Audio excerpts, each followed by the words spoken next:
자, 1번 문제부터 봅니다. 다음 중 대손금 회계 처리에 대한 설명으로 틀린 것은 그랬는데, 자, 1번이요. 모든 채권에서 발생된 대손 처리 비용은 환관비로 처리한다? 맞는 말인가요? 여기서 뭐 기억하셔야 되느냐면, 채권에는 두 가지 종류가 있다 그랬어요. 매출 채권하고 채권. 매출 채권에는 외상 매출금 있고, 그 다음에 받을어음 있었죠. 받을어음 있었고, 그 다음에 기타 채권이 있었죠. 기타 채권은 일상적인 상거래 이외, 즉 상품이나 제품 파는 거 그런 거 말고 다른 거 팔고서 못 받게 됐을 때 미수금 쓰든지, 그 다음에 선급금 쓰든지, 깍두기로 단기 대여금도 있다 그랬었잖아요. 단기 대여금. 그럼 우리 배웠던 대로 매출 채권하고 기타 채권은 구분할 수 있단 말이죠. 그죠? 매출 채권, 기타 채권은 구분할 수 있는데 일상적인 상거래이다? 아니다. 그런데 여기서 매출 채권을 못 받게 되면 얘는 대손상각비라는 거 사용해야 된다는 거 알고 계시죠? 대손상각비는 일상적인 것이 우리 상거래이기 때문에 대손상각비라고 처리하고 얘는 판관비에 속합니다. 해드렸죠. 근데 여기 나와 있는 기타 채권은 똑같이 얘도 못 받게 될 가능성이 있잖아요. 그죠? 근데 얘는 우리 일상적인 상거래와 관계가 없잖아요. 그래서 뭐 채권의 이름도 기타 채권이라 그랬죠. 얘도 돈 못 받게 되면 대손상각비인 건 맞는데 이름이 기타의 대손상각비예요. 그럼 얘는 일상적인 상거래 아니라 그랬잖아요. 그럼 얘 비용도 판관비가 아니라 영업 외 비용으로 이렇게 구분이 된다는 얘기죠. 이해되셨죠? 1번은 맞는 말, 틀리는 말. 모든 채권이라 그러니까 모든 채권은 아니죠. 매출 채권에 대해서 말이죠. 그 다음에 2번 매출 채권 잔액 기준법에 의한 대손 예상 금액은 기말 매출 채권 잔액의 대손율. 우리 곱하기 그냥 1%면 1% 이렇게 해줬죠. 그 얘기한 거예요. 당연히 그렇게 한다. 오케이. 세 번째, 전기에 대손된 채권을 회수하는 경우, 전기에 대손된 걸 회수하게 되면 우리는 무조건 대손 충당금으로 사용하기로 했었죠. 그 얘기고요. 네 번째, 대손 발생 시 대손 충당 잔액이 있으면 먼저 대손 충당금과 먼저 상기시켜야 되죠. 그래서 우리가 그러려고 대손 충당금 준비해 놨던 거니까요. 됐고요. 2번 다음 중 유형자산에 대한 설명으로 틀린 것. 유형자산이래요. 유형자산의 목적은 뭐라 그랬죠? 사용목적이라 그랬었어요. 그죠? 그다음에 업무용이라는 말도 쓰고 영업용이라고도 불러요. 그게 유형자산에 대한 설명이니까. 1번 유형자산은 재화, 용역 등의 생산 및 판매, 관리 활동에서 사용이라고 나와 있죠. 사용하기 위한 비화폐성 자산이다. 맞는 말이고요. 그 다음에 2번 유형자산의 취득 시 국공채를 매입하는 경우 매입가액을 자산 가액에 합산한다. 지난번 제가 이거 뭐라고 얘기를 해드렸었느냐면 이렇게 얘기 드렸었죠. 우리 차량 운반구 500만원을 갖다가 주고 살 수 있다고 그랬었는데 거기 안에 채권이 있었어요. 50만원짜리. 그러면 500만원이라고 쓰면 안 되고 450만원 이렇게 써야 되고, 그 다음에 거기 채권을 살 때 만기까지 보유할 생각이라면 만기 보유증권이라는 용어로 써야 되고, 아니면 1년 이내 그냥 바로 팔아버릴 거면, 그래도 잠깐 보유할 거면 단기 매매 증권이라고 써야 된다 그랬었단 말이죠. 이렇게 50만원. 근데 50만원을 갖다가 이렇게 단기 매매 증권 그냥 바로 팔아버릴 거라고 생각을 했다 손 치더라도, 얘는 지금 예를 들어서 그 채권의 값이 3년 후, 5년 후에 50만원이라는 뜻이지 현재 50만원은 아니란 뜻이라 했죠. 그래서 얘를 갖다가 채권이기 때문에 상각을 해야지 돼요. 현재 가치로. 그래서 얘를 상각 후 잔액, 지금 만약에 이 채권을 바로 팔아버리면 30만원 준대요. 그럼 우리는 단기매매증권으로 50만 원을 쓰면 안 되고 30만 원을 써줘야 돼요. 그럼 20만 원 차이 나죠. 20만 원은 채권을 삼으로 인해서 발생한 부대비용이다. 그래서 차량 운반구의 값에 포함시켜줘야 된다는 얘기예요.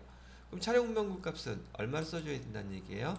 450만 원이 아니라 여기 상각 후 잔액 차이 나는 금액이었던 20만 원까지 포함해서 470만 원 이렇게 써주셔야 된다는 얘기죠. 설명드렸던 거 기억나나요? 자, 그래서 여기 보시게 되면 유형자산 취득할 때 국공채를 매입하는 경우 매입가액을 자산가액에 합산한다가 아니라 여기 상각 후 잔액에서 차이나는 금액 있죠. 20만원만 합산해야 돼요. 근데 매입가액에 합산하는 말 자체는 맞아요. 일부만 합산하는 거죠. 그래서 해답지에 보니까 2번도 다 맞게 해줬더라고요. 원래는 이 말은 틀린 말이었었어요. 되셨나요? 자, 그 다음에 3번 유형자산을 현물 출자 시 유형자산의 취득원가는 원칙적으로 발행한 주식의 시가로 한다. 의미가 좀 그렇기는 한데 이것도 말이 좀 어눌했던 부분이 있었던 모양이에요. 그래서 여기 답안지에 보니까 답은 2번, 3번 두 개 다 답으로 해놨더라고요. 자, 유형자산을 현물로 출자 시에 이건 무슨 뜻이었냐면 지금 이걸 출자한 분의 그 의도는 지금 유형자산으로 출자한다는 것은 자본금을 낸다는 뜻이죠. 주식을 살 때 꼭 돈으로 낼 필요는 없다는 얘기예요. 자, 나 토지 있는데 토지 넣어줄 테니까 나 주식 주주로 지분을 좀 줘. 그렇게 할 수 있잖아요. 즉 어떤 뜻이냐면 이렇게 써드릴게요. 지금 서변에 우리가 지금 토지를 받았어요. 토지의 공정가치가 10만원이었다고 가정을 하는 거죠. 그러면 우리 회사의 주식은 지금 한 주에 5천원짜리예요. 5천원짜리를 갖다가 10주를 줬어요. 되겠죠? 그럼 5천원짜리 10주 줬으면 5만원이잖아요. 그럼 자본금은 얼마가 되겠어요? 5만원 되겠죠? 그러면 여기 차변과 대변의 차이는 뭐예요? 주식 발행 초과금. 앞에서 주식 할인 발행 차금이 없다고 한다면 주식 발행 초과금으로 지금 얼마가 되겠습니까? 5만원 이렇게 생기는 거죠. 됐나요? 그런데 공정가치가 10만원짜리인 토지를 지금 우리 주식 10주 자본금 5만원에 줬다는 뜻은 이 회사의 지금 주식이 지금 얼마짜리라는 얘기예요. 10주가 10만원의 가치가 있으니까 그걸로 맞바꾸는 거 아니겠습니까? 그죠? 현재 그 회사 주식이 시가로 거래되는 시가가 액면가액은 5천원이지만 얘는 지금 한 주에 만원짜리란 말이에요. 그러니까 액면가액으로 발행해주고 그 다음에 나머지 금액을 주식 발행 초과금 이렇게 했으니까 말 뜻은 주식의 시가는 지금 얼마라는 뜻이에요? 10만원이라는 뜻이에요. 한 주당 얼마? 만원씩. 그래서 10주 발행해 준 거예요. 그러면 액면가액으로 자본금은 5만원만 발생하겠지만 그죠? 회계 처리는 주식 발행 초과금이 5만원 이렇게 생기더라. 이런 얘기를 한다는 뜻이죠. 그런 뜻으로 이 문제를 냈다는 것이지요. 그래서 답은 원래 2번이었는데 3번도 맞는 것으로 틀린 것으로 이렇게 본다고 얘기를 한 거고요. 문제가 너무 애매했다는 얘기 같아요. 자, 그렇다 보시면 되겠어요. 자, 그 다음에 4번 동종 자산을 교환하는 게 지난번에 제가 유형자산 교환으로 취득할 수도 있다고 말씀을 드렸었어요. 자, 유형자산 처분 중에서요. 유형자산 이를 처분하는데 처분할 때 방법이 돈을 받고서는 처분하는 방법도 있지만 교환이라는 방법도 있습니다. 교환은 두 가지가 있어요. 동종교환이 있고 그 다음에 또 하나는 이종교환 이렇게 있다고 그랬었는데요. 동종교환인 경우에는 지금 예를 들어서 여기 건물의 값이 10만원 그 다음에 감가 상각 누계액이 6만원 이렇게 됐다면 장부가액은 4만원 이렇게 나오겠죠. 그죠? 근데 이 건물하고 토지하고 지금 우리 바꾼대요. 교환한다는 얘기예요. 그래서 여기 어디서가 여기 지금 토지의 공정 가치는 토지의 공정 가치가 예를 들어서 5만원. 뭐 여기 문제 헷갈리게 하려고 그 거래되는 장부 가액은 뭐 4만 5만 5천원 뭐 이렇게 막 자료를 줄 거예요. 근데요 이 위에 어떻게 됐던 간에 동종교환이라 그랬죠. 쏘리 동종교환이면 똑같은 걸로 해야 되니까 똑같은 건물이라고 가정을 할게요. 토지가 아니라.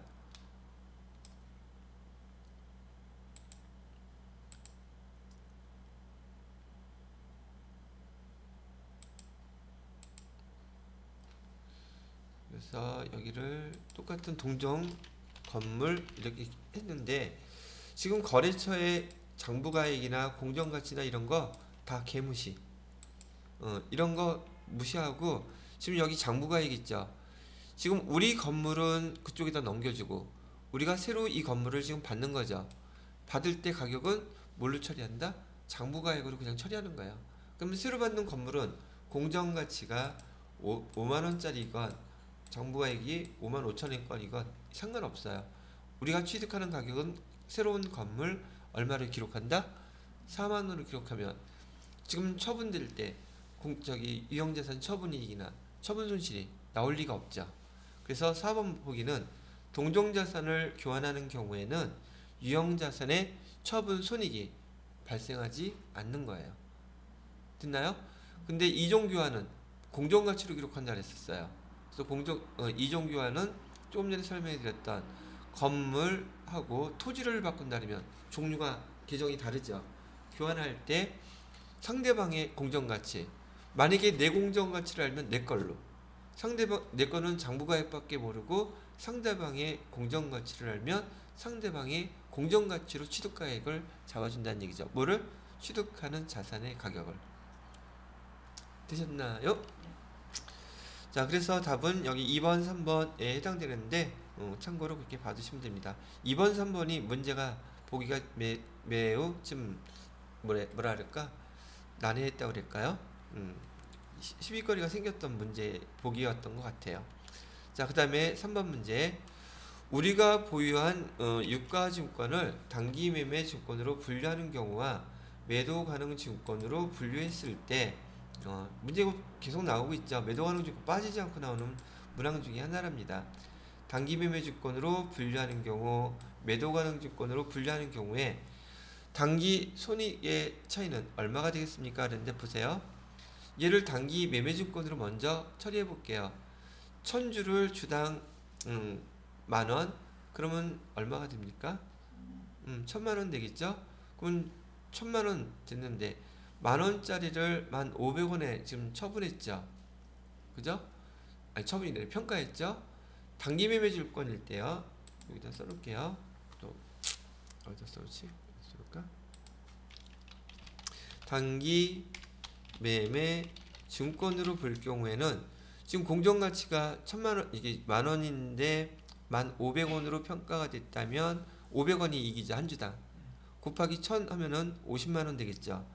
단기 매매 증권이 처분, 여기 평가 이익이 지금 50만원이 발생했잖아요. 근데 이 단기 매매 증권 평가 손익은 손익계산서 계정이라 그랬죠. 그러면 단기 순이익이 50만원 증가하겠죠. 그렇죠? 근데 얘를 만약에 매도 가능 증권으로 한다면 얘도 50만원의 평가이익이 발생하겠죠. 그죠?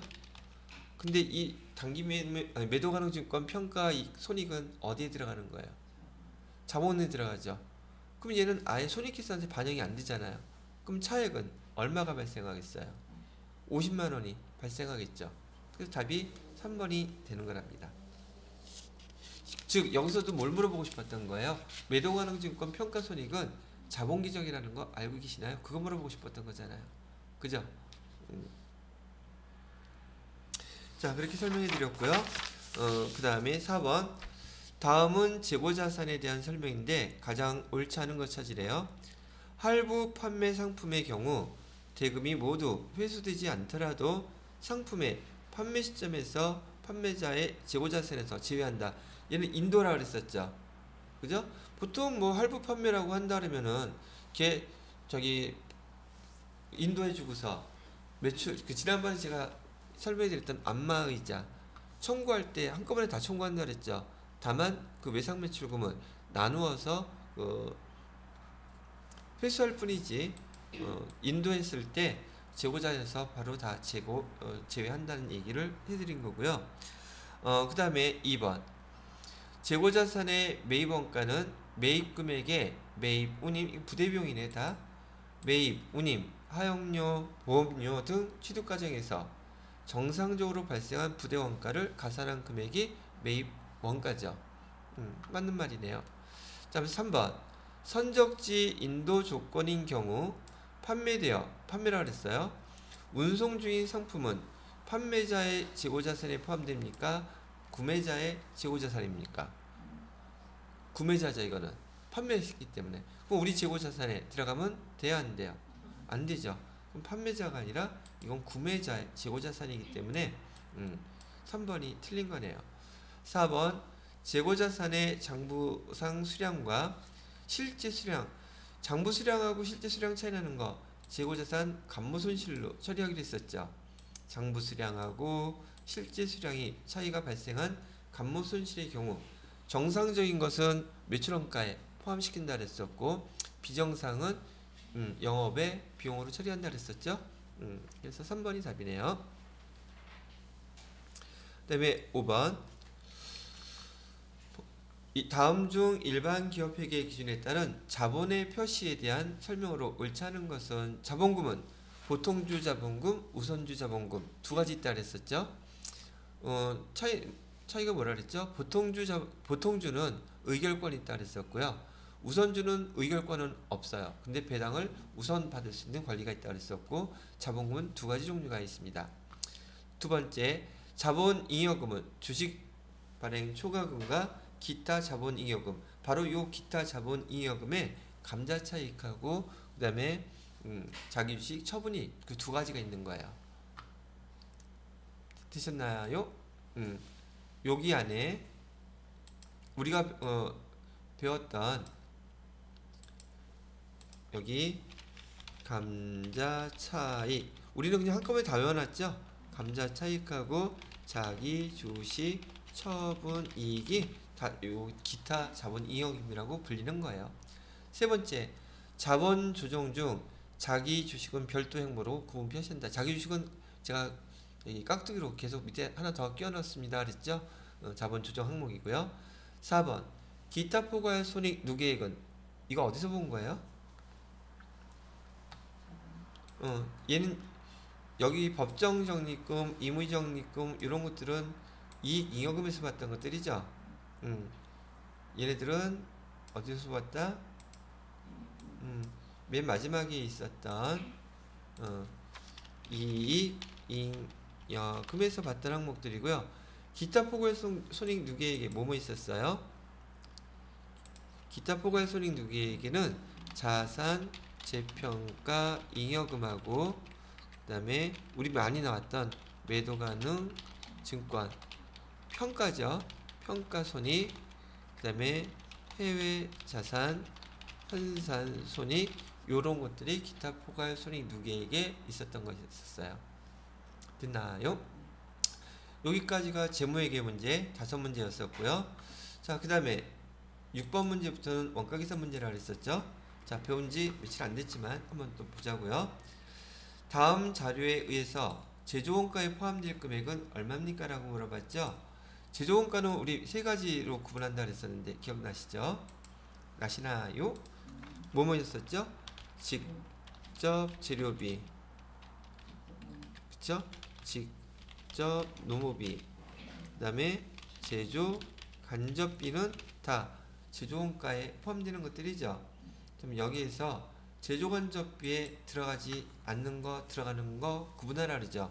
그죠? 제가 들어가는 것만 구분해 볼게요. 자, 거기 보시면 간접재료비는 제조 간접비 들어가죠. 여기에. 그죠? 그다음에 제조 공장장의 급여도 공장에서 발생한 급여인데 간접 노무비, 제조 간접비에 다 포함되겠죠. 그죠? 그다음에 기계에 대한 감가상각비도 여기 제조 간접비 들어가겠죠. 제조 공장 임차료도 제조 간접비 들어가겠죠. 제조 공장 화재보험료도 제조 간접비 들어가죠. 나머지는 다 영업부에서 발생한 거야. 이건 들어가면 안 되죠. 그럼 여기 5가지 금액을 합치면 얼마가 나오겠습니까?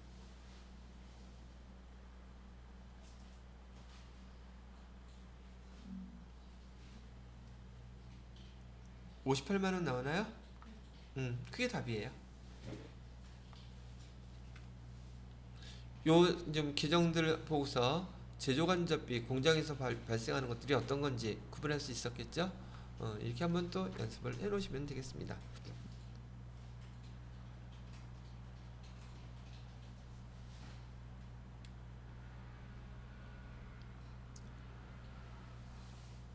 되셨나요?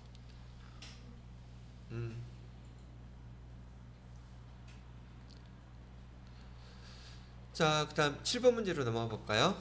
7번 문제 7번 문제는 다음 중 보조 부문 원가의 배분 방법에 대한 설명으로 옳지 않은 걸 찾아보래요.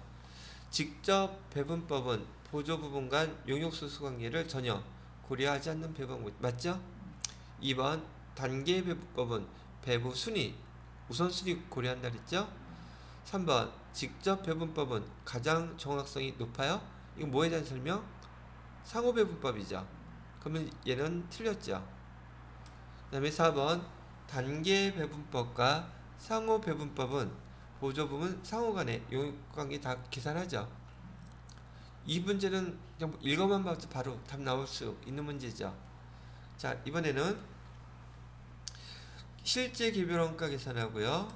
정상 개별원가 계산이라 그랬죠. 그래서 우리 제조간접비 배부할 때 여기 제가 이런 용어로 사용했었어요. 이를 제조간접비 배부하는 실제 배부, 그죠? 정상 개별원가 계산을 쓰는 예정 배부라는 용어 사용했었죠. 자, 읽어볼게요. 1번 실제 개별원가 계산과 정상 개별원가 계산 모두 직접 재료비와 직접 노무비는 실제 발생액을 개별 작업에 직접 부과한다. 개별원가 계산은 직접 재료비하고 노무비는 발생하는 대로 바로바로 집계할 수 있다 그랬었죠. 그죠? 맞는 말이죠. 그래서 직접 재료비, 직접 노무비는 실제 발생액이에요. 2번 실제 개별원가 계산은 일정 기간 동안 실제 발생한 제조간접비를 동일 기간에 실제 배부 기준 실제 발생한 거 제조간접비 실제 배부 기준으로 나누었었죠. 그죠? 그래서 배부율에 의해서 개별 제품에 배부한다. 예, 우리가 배웠던 공식이에요. 기억나시나요? 자, 그 다음에 세 번째 정상 개별 원가 계산은 개별 작업에 부과할 수 없는 제조간접비 그래서 예정 배부를 사용해서 배부했었죠. 그죠? 4번 원가 계산이 기말까지 지연되는 문제를 해결하고자 어떤 방법을 사용하고 있어요? 실제로는 정상 개별원가 계산을 사용한다 그랬었죠. 얘가 틀렸네요. 4번이 답이네요. 되셨나요? 자, 그 다음에 9번 문제 다음 자료를 이용하여 정상 공선 수량과 비정상 공선 수량을 계산하라는 얘기죠. 이거 지난번에 우리 지난번이래 어저께죠. 한번 해볼게요. 이 문제가 너무 어려워. 어떻게 어렵냐고요? 이렇게 어려워. 종합원가 계산은 반드시 물량 흐름부터 계산하라 그랬었죠? 자, 보시죠. 제공품 규정인데 기초 제공품은 지금 몇 개래요? 200개라고 하고 있고요. 그 다음에 단기 착수 수량은 900개, 그럼 총 투입량은 1100개죠. 1100개이고요. 여기 기말 제공품은 150개래요. 그 다음에 완성량은요 800개. 그러면 지금 투입량은 지금 몇 개인데 1100개인데 지금 산출량은 몇 개가 나와 있어요? 몇 개 차이 나요? 지금 150개가 차이가 나고 있죠. 그럼 이 150개 차이 나는 걸 우리 뭐라고 부른다 그랬었어요? 얘를 우리 공손이라고 부른다 그랬었죠. 공손은 다른 말로 불량품이라고 했었죠. 그죠? 그 다음에 얘 공손은 정상 공손과 비정상 공손으로 나눌 수 있다 그랬었고요. 문제에서는 완성량이라 그랬어요. 여기 완성량의 몇 퍼센트? 5%가 정상이라고 했죠. 그러면 개수는 몇 개가 되겠습니까? 40개? 그러면 계산 나왔으니까 정상 공소는 40개, 비정상 공소는 몇 개예요? 110개. 이렇게 됐죠. 답 어떤 거예요? 이건 개념만 알면 너무너무 쉽게 계산할 수 있고, 어저께 그저께 우리 지난 시간에 배웠던 완성품 환산량도 사실상 그렇게 어려운 문제 아니었었죠. 처음 듣는 용어였기 때문에 여러분이 조금 이렇게 헷갈렸을 것인 건 당연하겠지만, 자 마지막 문제 한번 볼게요. 이건 준비를 해놔야겠구나.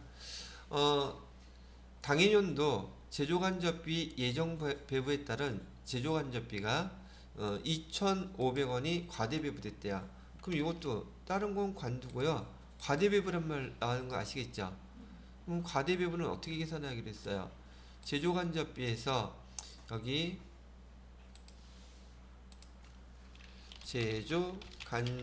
제조간접비에서 지금 얼마가 과대배부라 그랬냐면 2,500원 과대배부된 금액이 2,500원이라 했죠. 2,500원이라 했다면 지금 여기 실제 발생액은 여기다 적어놔야 되죠. 예정 배부액은 여기다 적어놔야 되죠. 그래서 여기다 써놓을까요? 여기다가는 실제 발생액, 여기다가는 예정 배부액 이렇게 써야지 금액이 나와야지, 뭐라도 하나 나와야지 이걸 알 수 있잖아요. 자 한번 볼게요.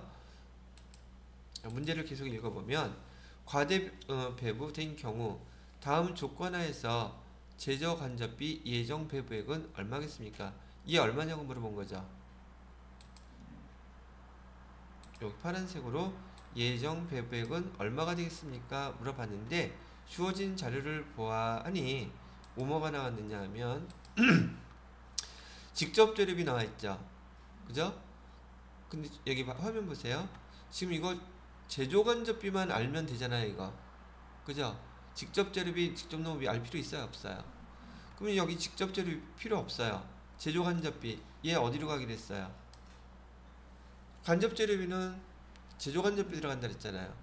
그 다음에 직접 농업비는 아니죠. 간접 농업비도 제조간접비 들어간다 그랬죠. 간접 경비도 제조간접비 들어간다 그랬죠. 그럼 제조간접비 발생은 다 얼마예요? 2,000원, 4,000원, 4,000원, 만원이죠. 얘가 지금 뭐라고 나와 있어요? 실제로 발생한 금액이라면서요. 그죠? 실제 발생액은 그럼 얼마라고 써줘요? 여기 만원이라면서요. 그죠? 그러면 과대배부 2,500원 들려면 우리가 예상한 게 실제보다 2,500원 더 많았다는 뜻이잖아요. 예정배부액은 예정배부액은 얼마 되겠습니까? 이거 물어본 거잖아요, 지금. 그죠? 그러면 12,500원. 이게 답이네요. 되셨어요?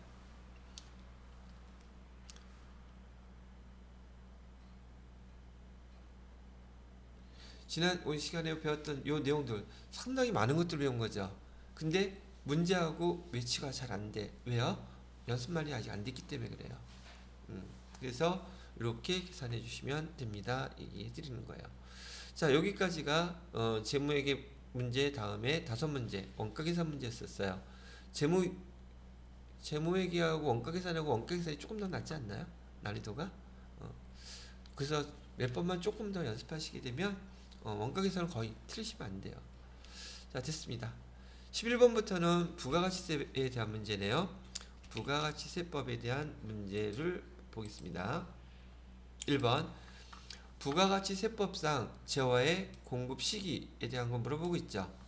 재화의 공급 시기는 보편적인 것은 이동할 수 있는 동산일 경우에는 인도, 그 다음에 부동산일 경우에는 사용 가능한 때 이렇게 사용 용어가 썼었죠. 자, 보시죠. 1번 재화의 이동이 필요하지 않은 경우, 부동산 얘기하는 거네요. 재화의 공급이 확정되는 때가 아니라 사용 가능하게 된 때. 1번이 틀렸네요. 그 다음에 2번 상품권 이런 것들은 어떻게 한다 그랬어요? 상품권을 팔았을 때가 아니라 상품권이 회수될 때, 그래서 상품과 교환이 될 때가 공급 시기라, 재화의 공급의 시기라 그랬었죠. 맞게 설명했네요. 세 번째, 사업자가 자기의 과세 사업과 관련해서 생산하거나 취득한 재화로서 자기 고객에게 증여했대요. 이거는 간주 공급에 해당되죠. 그죠? 간주 공급에 해당될 때는 간주 공급의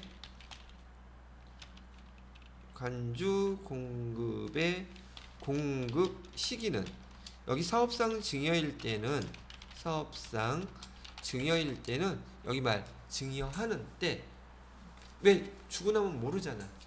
근데 우리 내부적으로 사용할 때는 소비할 때, 자 이거는 외부로 주기 때문에 증여한 것 자체가 인도의 뜻이에요.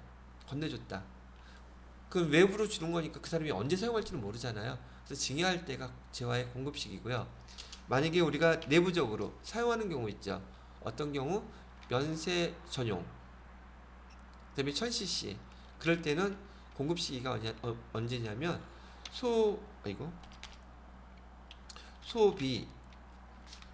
소비할 때 또는 사용할 때, 이때가 공급 시기예요. 구분될 수 있겠죠? 간주 공급은 다 똑같은데 그 공급 시기가 요건 하나 다르다는 얘기죠. 자, 그 다음에 4번 같은 보기는 2회 이상 분할하여 대가를 받고 해당 재화의 인도일의 다음날부터 최종 할부 지급 기일까지의 기간이 1년 이상. 아이씨, 뭐 이렇게 길어. 이게 뭐 설명한 거였죠? 여기 보니까 장기 할부 판매죠? 장기 할부 판매, 중간 지급 조건부 공급. 지난번에 특이한 용어들 썼었죠. 중간 지급 조건부 공급 이런 말도 있었고, 또 뭐도 있었죠? 장기 할부 판매, 완성 기준, 뭐 조건부 이런 식으로 했던 거 기억나시죠? 그죠? 근데 여기 다 공통점이 뭐라 그랬어요? 제가 계약서에 써 있는 대로라 그랬죠. 그 용어를 뭐라고 표현한다 그랬어요? 대가의 각 부분을 받기로 한 때. 이거 다 어디 적혀 있는 내용들이에요. 계약서에 적혀 있는 내용들이죠. 그래서 대가의 각 부분을 받기로 할 때가 재화의 공급 시기입니다. 예, 정확히 설명 잘 하고 있습니다. 그래서 1번이 틀린 거네요. 요거는 좀 공부가 돼 있어야지 좀 볼 수 있겠죠? 자, 근데 12번 문제 한번 보세요. 세 문제 부가가치세법에 대한 문제가 나오는데 12번 문제 같은 경우 다음 중 세금계산서의 필요적 기재사항 여러분들 암기하고 계시죠? 어떤 게 잘못됐어요? 참 거시기하죠? 이런 문제만 나오면 좋겠는데. 자, 두 번째 마지막 문제도 한번 보세요. 구룡은 제품을 외국에 수출하는 기업이래요. 당사 제품 5만 달러를 수출하기 위해요. 11월 20일에 선적일 며칠이에요? 그 다음에 환가일은 며칠이래요? 선적일 지나서죠. 그죠? 그러면 여기 과세표 중 공급가액은 환율 언제 거 사용하면 됩니까? 11월 20일 거. 근데 두 개 줬네? 제가 대고객 매입률 이런 거 가르쳐 준 적 있어요? 없죠? 뭘로 가르쳐 줬어요? 기준환율 알려드렸었죠? 기준환율 네 그거 1,000원 곱해주면 공급가액은 과세표준은 얼마가 되겠습니까? 5,000원. 아니 쏘리 5천만 원. 됐죠? 이 문제 같은 경우 부가가치세법에 세 문제 나왔는데 두 문제는 여러분 조금만 신경 써서 맞출 수 있는 이런 문제가 나온단 말이죠. 되셨는지요? 자, 이번에는 14번 소득세법 문제예요. 소득세법 문제를 보시게 되면 소득세법상 종합소득공제 중 기본공제, 기본공제에 대한 설명 중 틀린 걸 찾아보래요. 1번 종합소득이 있는 거주자에 대해서는 기본공제 대상자 한 명당 얼마 주기로 했어요? 근데 100만원 왜 50만원 깎았어? 이 코로나 시기에 더 주는 것도 아니고. 얘 틀렸죠? 1번이 답이에요. 2번은 거주자의 배우자로서 해당 과세기간에 소득금액 합계액이 100만원 이하면 기본공제 대상자 될 수 있죠. 3번 거주자의 배우자로서 해당 과세기간 총급여 500만원 이하도 마찬가지로 기본공제 대상자 될 수 있죠. 그 다음에 4번 형제 자매 장애인 아니래요. 기본공제 대상자에 해당하기 위해서는 형제 자매인 경우 나이 제한 있죠. 그죠? 만 20세 이하이거나 만 60세 이상이어야지 기본공제 대상자 될 수 있죠. 근데 만약에 장애인일 때는 나이 상관없다 그랬습니다. 이것도 너무 쉽게 맞출 수 있지 않았을까? 이걸 틀릴까? 이거는 가장 우리 근로소득 할 때 거기서 나왔던 항목이라서 금방 기억들 하셨을 거라고 생각해요. 마지막 문제예요.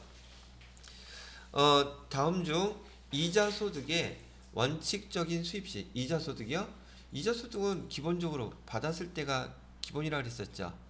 이자소득 수입시기 언제 받은 거예요? 자, 얘는 있잖아요. 문제 풀지 말고 교재 갖고 계시죠? 교재 424페이지 펴서 이자소득 그거 한번 비교해 보세요. 이자소득 비교해 보시게 되면 424페이지를 보시게 되면은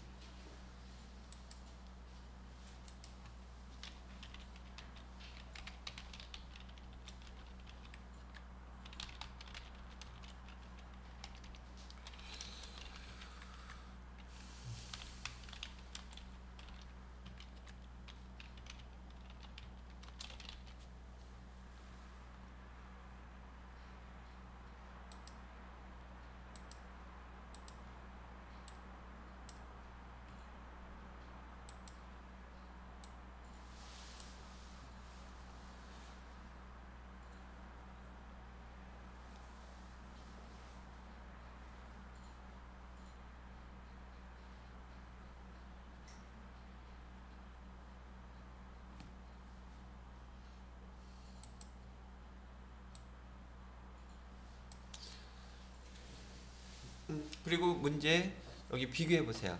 지금 제가 여기다가 간단하게 써놨는데 보통예금이라든지 정기예금이라든지 정기적금, 부금들 얘네들은 원칙적으로 지급받은 날이 원칙이에요. 그러면 1번 보기 같은 경우 보통예금의 수입 시기는 이자를 지급받기로 한 날이 아니라 지급받은 날 그때가 원칙적으로 이자 소득의 수입 시기라고 얘기하는 거죠. 그 다음에 통지예금은요. 통지예금도 통지한 날이 아니라 통지일이 하고 나서 뭐 2주가 됐던 한 달이 됐던 미리 얘기해 주는 거죠. 그것도 마찬가지로 지급받은 날이에요. 그 다음에 정기적금의 이자는 실제로 이자를 지급받은 날. 지금 여기가 여기에 해당되는 거죠. 정기적금이 지금 여기에 해당되는 거예요. 그래서 3번이 맞는 답이고요. 4번 비영업대금의 이자는 실제로 이자를 지급받은 날을 수입시기로 한다. 비영업대금이라고 얘기하면은요. 돈 빌려준 거라 그랬잖아요. 외상매출금을 단기대금으로 전환시켜 놓고 이자 받기로 했겠죠. 그럼 날짜 정해놨을까요? 안 정해놨을까요? 며칠 날까지 이자 꼬박꼬박 받기로 계약서를 쓸 거란 말이죠. 그럼 그 날짜가 정해졌을 거 아니에요. 근데 지급을 안 했어. 그러면 이자 수입 시기가 아니라고요? 아니요. 이건 계약했기 때문에 그 날짜 지급받기로 한 날이 막 지급받은 날이 아니라 지급받기로 약속한 날이라는 뜻이에요. 계약서상에. 그게 수입식이에요. 그래서 날이 용어가 좀 난해할 것 같아서 제가 교재를 보라고 말씀드린 거예요. 지금 이해되셨겠죠? 지급받기로 한 날, 지급받는 날, 좀 글자 한 글자 차이잖아요. 근데 여지껏 문제들 보면 시험 문제들이 다 그런 식으로 나왔었잖아요. 그렇잖아요? 자, 여기까지 또 90일에 지금 이론 문제에 대해서 한번 설명을 쭉 해드렸고요. 이론 문제는 끝났네요. 그죠? 일단 요것도 제가 녹화한 거 그대로